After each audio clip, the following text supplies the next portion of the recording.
Chalanja Baba Kartel to the world. Yo, feed that.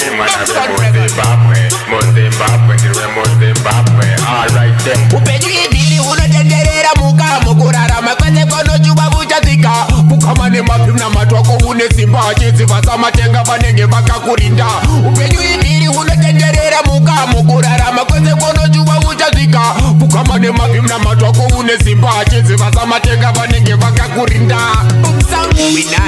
Winagipop charamba chishanda kusvika patopu vamakuvaudza vaterere chitogo chapoko rwendo rugumire pabastop ndikatesa bhevha litamba gara bhodhoro kuita mari pamwe pacho ndemwari vari kumusoro vanotisesekedza isu votambanisa ruvoko ndiichetenziva netsise nenyasha kuvarombo. Hupenyu Ivhiri unotenderera mukamo kurarama kwete konochuva vuchatsika kukama nemapimbi namatwako une simba chidziva samatenga vanenge vakakurinda. Hupenyu Ivhiri unotenderera mukamo kurarama kwete konochuva vuchatsika kukama nemapimbi namatwako une simba chidziva samatenga vanenge vakakurinda.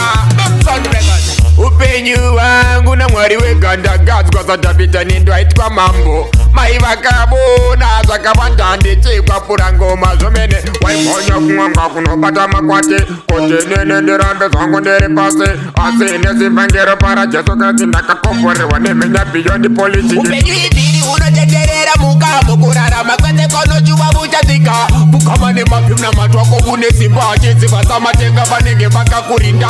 Hupenyu Ivhiri unotenderera mukamo kurarama kwete konochuva vuchatsika kukama nemapimbi namatwako une simba chidziva samatenga vanenge vakakurinda. Hupenyu Ivhiri unokongorokamo madhaka nhasi anokoda mangwana nokuataka zvimwe zvachodzidza usakundwe nedaka ndokuti pauchakunda uzodya zvinonaka. Ivovu vupenyuvu imindupindu namatona mwari kuti vubate chipenyu kwete kungozambira muchana kunge dzinyu tsitsaneri muna teko kana chali. Hupenyu Ivhiri unotenderera mukamo kurarama kwete konochuva vuchatsika kukama nemapimbi namatwako une simba chidziva samatenga vanenge vakakurinda. Hupenyu Ivhiri unotenderera mukamo kurarama kwete konochuva vuchatsika kukama nemapimbi namatwako une simba chidziva samatenga vanenge vakakurinda. Hupenyu ibhora hunobhamba hunopatsirana hunonakidza mikana wopo muchionesana kwete kungoswera bhodzi dzangu muchisongesana muchikongorana mhedzisiro makutokonana. Hupenyu ikwire dzike saka moyo usadzidye ndokuti pane manake mangwana vupinde uonekerewo ive uchene uchinde. Hupenyu ikwire dzike saka moyo usadzidye kana wafa wangu haungazviite inini jalaja ndikugare ndinamate.